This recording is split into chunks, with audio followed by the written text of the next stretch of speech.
এ পর্যায়ে আলোচনা করবার জন্য অনুরোধ করছি দক্ষিণ জয়নগর হোসাইনিয়া ফাজিল মাদ্রাসার সম্মানিত সুযোগ্য আরবির প্রভাষক হযরত মাওলানা হেদায়েতুল ইসলাম সাহেব। আপনার নির্ধারিত আলোচ্য বিষয় ছিল কোরআন শিক্ষার গুরুত্ব ও প্রয়োজনীয়তা। আমরা আশা করব আপনি আপনার নির্ধারিত বিষয়ের আলোকে আমাদের সাথে কথা বলবেন। যদি আপনার আলোচনা থেকে কোনো প্রশ্ন এসে যায় তাহলে ইনশাআল্লাহ আমরা সেখানেও আপনার থেকে জানবার চেষ্টা করবো। আপনি চেষ্টা করবেন 5 থেকে 7 মিনিটের মধ্যে আপনার আলোচনা গুছিয়ে দিতে। ধন্যবাদ মহতারাম আপনাকে। শুকরিয়া। আসসালামু আলাইকুম ওয়া রাহমাতুল্লাহি তাআলা ওয়া বারাকাতুহু। সর্বপ্রথম শুকরিয়া জ্ঞাপন করছি মহান রব্বুল আলামিনের, যিনি আমাদেরকে আজকের এই পবিত্র মাসে পবিত্র একটি সময়ে এখানে একত্রিত হওয়ার সুযোগ করে দিয়েছেন। আর কৃতজ্ঞতা জ্ঞাপন করছি যারা এই অনুষ্ঠানটির আয়োজন করেছেন, এবং শুকরিয়া জ্ঞাপন করছি হোস্ট, আমাদের সম্মানিত হোস্ট মাওলানা মোবারকুল করিম আর বারাকাতিকে, এবং যারা শ্রদ্ধেয় গেস্ট এখানে আছেন সকলের প্রতি আমার সালাম। আসসালামু আলাইকুম ওয়া রাহমাতুল্লাহি ওয়া বারাকাতুহু। প্রিয় উপস্থিতি, আসলে কুরআনুল কারীম একটা বিশাল কিতাব। এই কিতাবের উপরে সংক্ষিপ্ত আলোচনা করা খুবই কঠিন কাজ। তো আল্লাহ যদি তৌফিক দান করে আমি চেষ্টা করব এর উপরে সংক্ষিপ্ত ভাবে সার কথাটা তুলে ধরার জন্য। আসলে কোরআন শিক্ষার প্রয়োজনীয়তা কতটুকু এবং গুরুত্ব কতটুকু। আসলে আমরা এখন যেই সময়টা পার করছি, যে মাসটি পার করছি, এটি রমাদান মাস, এবং আমরা নির্দ্বিধায় কথা বলতে পারি যে বাকি 11টি মাসের তুলনায় এই মাসটি শ্রেষ্ঠতম মাস। এটার ব্যাপারে কোনো সন্দেহ নাই। কেননা কুরআনুল কারীমে এই মাসটি সম্পর্কে খুব সুস্পষ্ট বর্ণনা এসেছে এবং খুব গুরুত্বের সাথে আল্লাহ রাব্বুল আলামিন আলোচনা করেছেন। তো এটা কেন হলো, কেন এই মাসের গুরুত্ব বেড়ে গেল? আসলে এই মাসের নিজস্ব কোনো বৈশিষ্ট্য নেই। যেই বৈশিষ্ট্যর কারণে, যেই সিফাতের কারণে বা যেই কারণে আল্লাহ রাব্বুল আলামিন এই মাসটির এত মর্যাদা দিয়েছেন, সেটি হলো এটা হলো কুরআন নাজিলের মাস। আল্লাহ রাব্বুল আলামিন এই মাসটি আমাদের সামনে পরিচিত করতে গিয়ে বলেছেন, আউযু বিল্লাহি মিনাশ শাইতানির রাজীম, বিসমিল্লাহির রহমানির রহিম। শাহরু রমাদান আল্লাযী উনজিলা ফীহিল কুরআন হুদাল লিন-নাসি ওয়া বায়িনাতিন মিনাল হুদা ওয়াল ফুরকান। আল্লাহ এই মাস সম্পর্কে পরিচয় দিতে গিয়ে কি সুন্দর করে বলেছেন যে শাহরু রমাদান, রমজান মাস হলো সেই মাস, আল্লাযী উনজিলা ফীহিল কুরআন, যে মাসে কুরআনুল কারীম নাজিল হয়েছে। এই জন্য আমরা দেখতে পাই এই মাসের রহমত, এই মাসের বরকত, এই মাসের নাজাতের ঘোষণা আল্লাহ দিয়েছেন, এবং এই মাসে যারা ইবাদত করবে প্রত্যেকটা ইবাদতের 70 গুণ সওয়াব আল্লাহ রাব্বুল আলামিন দিবেন। এটা এই কারণেই যে এই মাসে আল্লাহ রাব্বুল আলামিনের কালাম নাজিল হয়েছে। আমরা দেখতে পাই বিভিন্ন সময়, একটা ছোট উদাহরণ দিলে বোঝা যাবে যে 7ই মার্চে শেখ মুজিবুর রহমান ভাষণ দিয়েছিলেন। এই সময়টাকে তাকে যারা ভালোবাসেন তারা খুব সুন্দর করে উদযাপন করেন। আবার 26শে মার্চ জিয়াউর রহমান স্বাধীনতার ঘোষণা দিয়েছিলেন, এটা তাকে যারা ভালোবাসেন তারা এটাকে খুব গুরুত্বের সাথে উদযাপন করেন। তো আল্লাহ রাব্বুল আলামিন তার কালাম, তিনি যে ভাষণ আমাদেরকে শোনালেন, যে ভাষণ আমাদের জন্য পাঠালেন, এই ভাষণটা এই রমাদান মাসে নাজিল হয়েছে বলে এই পুরো মাসটার গুরুত্ব আল্লাহ রাব্বুল আলামিন বাড়িয়ে দিয়েছেন। শুধু তাই নয়, এই মাসের যেই রাত্রিতে কুরআনুল কারীম নাজিল হয়েছে লাইলাতুল কদরে, সেই রাতটার মর্যাদা আল্লাহ রাব্বুল আলামিন বাড়িয়ে দিয়েছেন, এবং সেই রাত সম্পর্কে পুরোপুরি একটি সূরাই নাজিল করেছেন। তো যাই হোক, এই মাসের মর্যাদা বেড়েছে শুধুমাত্র কুরআন নাজিল হওয়ার কারণে। যাই হোক, আমার সামনের দিকে যাই। আমাদের জীবনের একটা শিশু দুনিয়াতে আসার পরে, একজন নবজাত সন্তান যখন দুনিয়াতে আসে, তার উপরে আস্তে আস্তে ধীরে ধীরে ক্রমান্বয়ে অনেকগুলো ফরজ আপতিত হয়। সে শরীয়তের মুকাল্লাফ ধারাবাহিকভাবে হতে থাকে। তো প্রথমে সে যেই ফরজটির সম্মুখীন হয়, যে যে হুকুম তার উপরে আসে, সেটা হলো কুরআনুল কারীম সহিশুদ্ধভাবে তিলাওয়াত করা। কেননা আল্লাহ রাসূল সাল্লাল্লাহু আলাইহি সাল্লাম বলেছেন, মুরু আওলাদাকুম বিস-সালাত ওয়া হুম আবনাউ 7 সিনিন, তোমরা তোমাদের সন্তানদেরকে নামাজের জন্য আদেশ করো যখন তাদের বয়স 7 বছর। তো আমরা জানতে পারি এটার সাথে খুব ওতপ্রোতভাবে জড়িত আছে কুরআনুল কারীম। যদি কুরআনুল কারীম শুদ্ধভাবে তিলাওয়াত করতে না পারে, তো সেই ব্যক্তির নামাজ কবুল হবে না। এই জন্য একটা মানুষ দুনিয়াতে আসার পরে নামাজ ফরজ হওয়ার আগে তার উপরে ফরজ হয় কুরআনুল কারীম সহিশুদ্ধভাবে শেখা। এই জন্য দেখা যায় আমরা সকালবেলা মুক্তবের ব্যবস্থা রেখেছি আমাদের গ্রামে গঞ্জে শহরে, যাতে আমাদের শিশুরা সুন্দরভাবে কুরআনুল কারীম সহিশুদ্ধভাবে শিখতে পারে।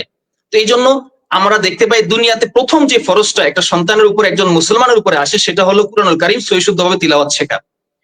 দ্বিতীয়ত, আল্লাহ রাব্বুল আলামিন কুরআনুল কারীমে যে প্রথম আয়াতটি নাজিল করেছেন, তার প্রথম আয়াতের প্রথম শব্দটি হলো ইকরা, তোমরা পাঠ করো, তোমরা তিলাওয়াত করো। ইকরা বিসমি রাব্বিকাল্লাযী খালাক, তোমরা তোমাদের রব, তোমাদের সৃষ্টিকর্তার নামে পাঠ করো।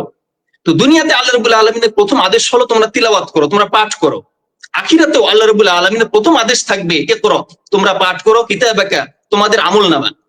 তো দেখা যায় যে তিলাওয়াত এবং পাঠের গুরুত্ব অপরিসীম। আল্লাহ রাব্বুল আলামিন কুরআন কারীম অনেক জায়গায় এই ব্যাপারে আলোকপাত করেছেন। সময় সংক্ষিপ্ত, আমি সংক্ষেপে টাচ দিয়ে যাচ্ছি। এরপরে দেখেন, যারা কুরআনুল কারীম শিক্ষা করেন এবং যারা শিক্ষা দেন, এদের মর্যাদা সম্পর্কে আল্লাহ রাব্বুল আলামিন, আল্লাহ রাসূল সাল্লাল্লাহু আলাইহি ওয়াসাল্লাম কতটা গুরুত্ব দিয়েছেন। তিনি বলেছেন, খায়রুকুম মান তাআল্লামাল কুরআনা ওয়া আল্লামা, তোমাদের মধ্যে সর্বোত্তম ওই ব্যক্তি যে নিজে কোরআন শিক্ষা করে এবং শিক্ষার পরে অন্যজনকে শিক্ষা দেয়। এই ব্যক্তি তোমাদের সমস্ত মুসলমানদের মধ্যে সর্বোত্তম। এবং যত নফল ইবাদত আছে, ফরজ, ওয়াজিব এবং সুন্নাতের পরে যত নফল ইবাদত আমরা দেখতে পাই, সমস্ত ইবাদতের মধ্যে সব থেকে শ্রেষ্ঠ ইবাদত হলো কুরআনুল কারীম তিলাওয়াত করা। এই জন্য আল্লাহ রাসূল সাল্লাল্লাহু আলাইহি সাল্লাম বলেছেন, আফদালুল ইবাদাতি তিলাওয়াতুল কুরআন, কুরআনুল কারীমের তিলাওয়াত হলো সর্বোত্তম ইবাদত, সর্বোত্তম নফল ইবাদত। যাই হোক, তো দেখা যায় কুরআনুল কারীমের সংস্পর্শে আসার কারণে মানুষ সম্মানিত হয়, মর্যাদাপূর্ণ হয়। এবার কুরআনুল কারীম শেখার যেই গুরুত্ব, এটা আমরা দুইটা দিক পাই। একটা হলো কুরআনুল কারীম অর্থ না বুঝে পড়া বা শেখা, আর দ্বিতীয়টা হলো কুরআনুল কারীম অর্থ এবং ব্যাখ্যা সহ বুঝে পড়া। দুইটা দিকে কিন্তু গুরুত্বপূর্ণ। এরকমটা নয় যে কুরআনুল কারীম না বুঝে পড়লে সওয়াব নেই। আগে আমরা আলোচনা করি কুরআনুল কারীম বুঝে আমল করার ব্যাপারে আল্লাহ কি বলেছেন। আল্লাহ সূরা কমরে বলেছেন, ওয়ালাকাদ ইয়াসসারনাল কুরআনা লিযিকরি ফাহাল মিন মুদ্দাক্কির, আমি এই কুরআনুল কারীমকে সহজ করে দিয়েছি এই জন্য যাতে মানুষ এটার থেকে উপদেশ গ্রহণ করে, এটা যাতে মেনে চলে। ফাহাল মিন মুদ্দাক্কির, আছো কি তোমরা কেউ এটা থেকে উপদেশ গ্রহণ করবে? আল্লাহ খুব মহব্বতের সাথে ভালোবেসে স্নেহ করে প্রশ্ন করেছেন যে আমি কুরআনুল কারীমকে তোমাদের জন্য সহজ করে দিয়েছি, এখন তোমাদের মধ্যে কি কেউ আছো যে এটার থেকে নসিহত গ্রহণ করবে? এটা শুধু এক দুই জায়গায় নয়, আল্লাহ রাব্বুল আলামিন সূরা কমরের মধ্যে একই আয়াত 4 বার বলেছেন, ওয়ালাকাদ ইয়াসসারনাল কুরআনা লিযিকরি ফাহাল মিন মুদ্দাক্কির। এইভাবে 4 বার এই আয়াতটি আল্লাহ রাব্বুল আলামিন রিপিট করেছেন। তাহলে বোঝা যায় কুরআনুল কারীম বুঝে পড়া এবং আমল করার গুরুত্ব কতটুকু। এবং আল্লাহ রাসূল সাল্লাল্লাহু আলাইহি ওয়াসাল্লাম বলেছেন, মান ক্বারাআল কুরআনা ফাস্তাযহারাহু ওয়া হাল্লা হালালাহু ওয়া হাররামা হারামাহু আদখালাহু আল্লাহু বিহিল জান্নাহ, যে ব্যক্তি কুরআনুল কারীম তিলাওয়াত করলো, কুরআনুল কারীম মুখস্থ করলো, কুরআনুল কারীমের হালালকে মেনে চললো, হারামকে ত্যাগ করলো, আদখালাহু আল্লাহু বিহিল জান্নাহ, তাকে আল্লাহ রাব্বুল আলামিন এটার কারণে জান্নাতে প্রবেশ করাবেন। শুধু তাই নয়, ওয়াশাফাআহু ফি আশরাতিন মিন আহলি বাইতিহি কুল্লিহিম ওয়াজাবাত লাহুন নার, এবং তাকে, যে ব্যক্তি কুরআন পড়লো, কুরআন মুখস্থ করলো, কুরআনের হালাল এবং হারাম মেনে চললো, এই ব্যক্তিকে আল্লাহ রাব্বুল আলামিন জান্নাতে তো প্রবেশ করাবেনই, এবং তাকে আল্লাহ রাব্বুল আলামিন তার পরিবারের এমন 10 জন ব্যক্তির ব্যাপারে সুপারিশ করার সুযোগ দিবেন, ক্ষমতা দিবেন, যে 10 জনের উপর জাহান্নাম ওয়াজিব হয়ে গেছে। সুবহানাল্লাহ, কত বড় মর্যাদা কুরআনুল কারীম মানা, পড়া এবং এর উপর আমল করার ব্যাপারে আল্লাহ রাসূল সাল্লাল্লাহু আলাইহি ওয়াসাল্লাম বলেছেন। আচ্ছা, এবার আসি, কুরআন না বুঝে যদি আমরা তিলাওয়াত করি এটার কোনো সওয়াব আছে কিনা। এই ব্যাপারে সুস্পষ্ট হাদিস আছে, সহিহ হাদিস। আল্লাহ রাসূল সাল্লাল্লাহু আলাইহি ওয়াসাল্লাম বলেছেন, হযরত আব্দুল্লাহ ইবনে মাসউদ রাদিয়াল্লাহু তাআলা থেকে বর্ণিত আছে, আল্লাহ রাসূল সাল্লাল্লাহু আলাইহি ওয়াসাল্লাম বলেছেন, মান ক্বারা হারফাম মিন কিতাবিল্লাহ, যেটা আমাদের ইতিপূর্বে আমাদের শ্রদ্ধেয় একজন উস্তাদ বলে গেছেন, যে মান ক্বারা হারফাম মিন কিতাবিল্লাহ, যে ব্যক্তি কিতাব থেকে একটি হরফ তিলাওয়াত করলো, ফালাহু বিহি হাসানাতুন, তার জন্য একটি নেক রয়েছে। ওয়াল হাসানাতু বিআশরি আমসালিহা, এই নেকটি সিঙ্গেল নয়, এই নেকটিকে আল্লাহ 10 গুণ বৃদ্ধি করে দিবেন। সুবহানাল্লাহ। এবং তিনি সেখানে আরো ব্যাখ্যা, আলিফু হারফুন লামু হারফুন মিমু হারফুন।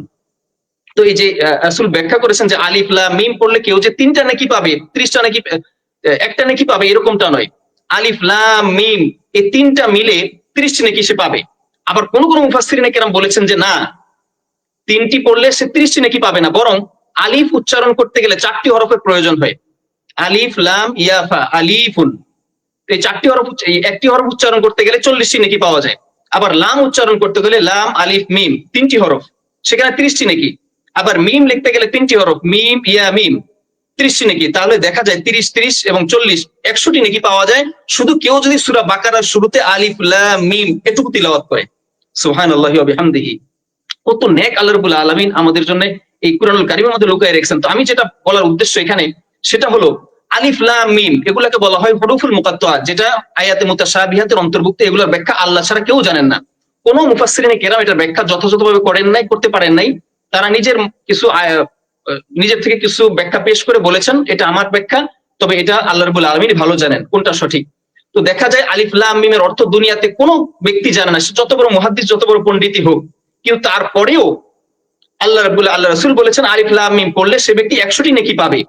তাহলে বোঝা যায় যে আলিফ লাম মিম এটা তো কারো বোঝার শক্তি নেই, তারপরে এটা পড়ার পরে যদি সওয়াব হয়, তার মানে কুরআনুল কারীম না বুঝে পড়লেও সওয়াব হবে। এবং এটা মানুষের ইলম বৃদ্ধি করে। আল্লাহ রাব্বুল আলামিন বলেছেন, ওয়াইদা তুলিয়াত আলাইহিম আয়াতুহু যাদাতহুম ঈমানা, যখন তাদের সামনে আল্লাহর আয়াত তিলাওয়াত করা হয় তখন তাদের ঈমান বৃদ্ধি পেয়ে যায়।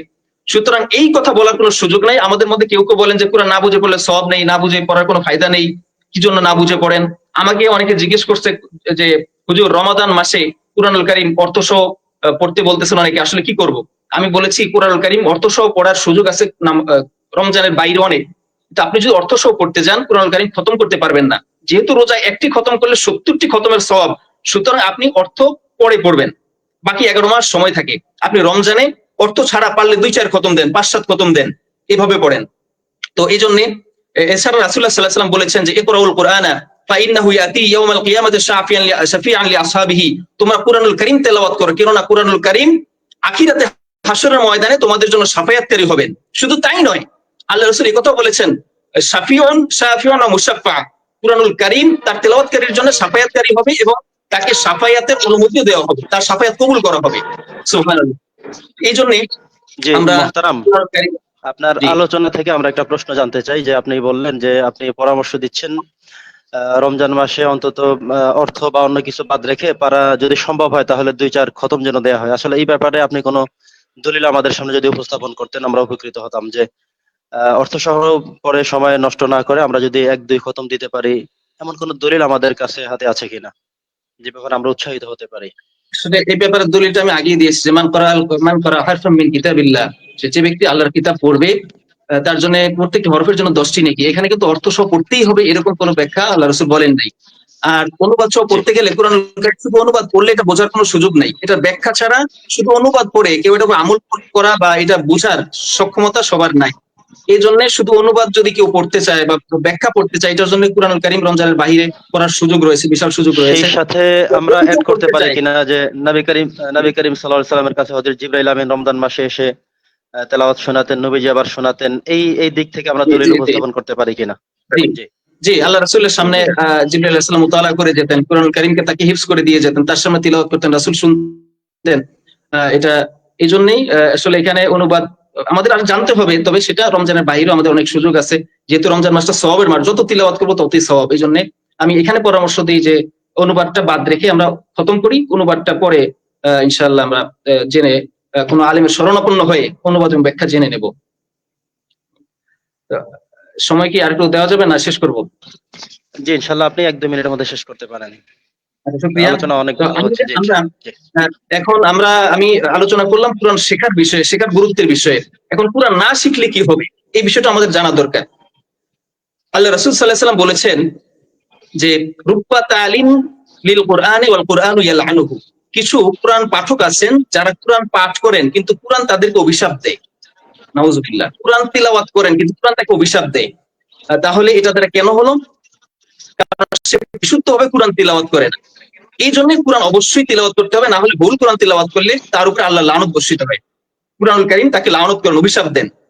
আর আল্লাহ রাসূল এক হাদিসে বলছেন যে যার জাওফে, যার অভ্যন্তরে কুরআনের কোনো অংশ নেই, সেই অন্তরটা, সেই ভেতরটা হলো বাইতুল খারিব, উজান ঘরের মতো, বিরান ঘরের মতো, যে ঘরের মধ্যে কোনো মানুষের বসবাস নেই, যে ঘরের মধ্যে পোকামাকড়, বিচ্ছু, জন্তু, দানব এগুলা বসবাস করে। এই ধরনের বিরান ঘরের মতো হলো ওই ঘর, ওই অন্তর, ওই হৃদয়, ওই মানুষ যে যার অন্তরে, যার মুখের মধ্যে, যার অন্তরের মধ্যে কুরআনুল কারীমের কোনো অংশ নেই। এটা একটা বিরান ঘরের মতো, এটা কোনো কাজের না। আর আরেকটি বিষয়, আমরা সকলে জানি যে কবরে মানুষকে 3টি প্রশ্ন করা হবে, মান রব্বুকা ওয়া মা দীনুকা ওমান নাবিয়ুকা। এই 3টি প্রশ্ন উত্তর যখন একজন মুমিন দিবে, যে রব্বি আল্লাহ ওয়া দীনি আল ইসলাম ওয়া নবিয়ুনা মুহাম্মদ সাল্লাল্লাহু আলাইহি ওয়াসাল্লাম, এই 3টা উত্তর যখন সে দিয়ে দিবে, দেওয়ার পরে চতুর্থ একটি তাকে প্রশ্ন করা হবে, সেটা হলো মা ইউদ্রিকা, যে তুমি যে 3টা প্রশ্ন উত্তর দিলে, এই 3টা প্রশ্নের উত্তর তুমি কোথায় পেলে? এই 4 নম্বর প্রশ্ন উত্তর যখন সে দিবে তখনই তাকে জান্নাতের পোশাক পরিয়ে দেওয়া হবে, জান্নাতের সাথে তার সংযুক্তি দেওয়া হবে। 4 নম্বর প্রশ্ন উত্তর না দেওয়া পর্যন্ত এটা হবে না। তো তাকে যখন প্রশ্ন করা হবে যে তুমি এটা কিভাবে জানলে যে আল্লাহ মুহাম্মদ সাল্লাল্লাহু আলাইহি ওয়াসাল্লাম আল্লাহর রাসূল, আল্লাহই তোমার রব এবং ইসলামই তোমার দ্বীন, এটা তুমি জানলে কিভাবে? মা ইউদ্রিক। তখন সে উত্তর দিবে ক্বরাআতু কিতাবাল্লাহ ওয়া ফাআমানতু বিহি ওয়া সাদ্দাকতু। সে উত্তর করবে যে আমি কুরআনুল কারীম পাঠ করেছি, কুরআনুল কারীম বিশ্বাস করেছি, এটার প্রতি এটাকে সত্য বলে মেনে নিয়েছি, আর এইভাবে আমি জানতে পেরেছি যে কুরআনুল কারীম আমার আল্লাহ আমার রব, মুহাম্মদ সাল্লাল্লাহু আলাইহি ওয়াসাল্লাম আমার রাসূল এবং ইসলাম আমার দ্বীন। তো দেখা যায় আমি যদি কোরআন তিলাওয়াত না করি, কোরআন পাঠ না করি, কোরআন না বুঝি, তাহলে এই প্রশ্ন উত্তর আমরা দিতে পারবো না। এই জন্য আমাদের সকলের উচিত কোরআনকে ভালো করে তেলাওয়াত করা এবং বুঝে তেলাওয়াত করা। আমাদের বাচ্চাদেরকে শৈশবেই মাদ্রাসা দ্বীনী প্রতিষ্ঠানগুলোকে দিয়ে তাদেরকে দ্বীন সম্পর্কে, ইসলাম সম্পর্কে ভালো ধারণা দেয়া। তো শুকরিয়া জ্ঞাপন করছি আমাকে এই আলোচনা করার সুযোগ করে দেওয়ার জন্য। আলহামদুলিল্লাহ। আজমিন ইনদি ওয়া আল ইলমু ইনদাল্লাহ। আসসালামু আলাইকুম ওয়া রাহমাতুল্লাহি ওয়া বারাকাতুহু।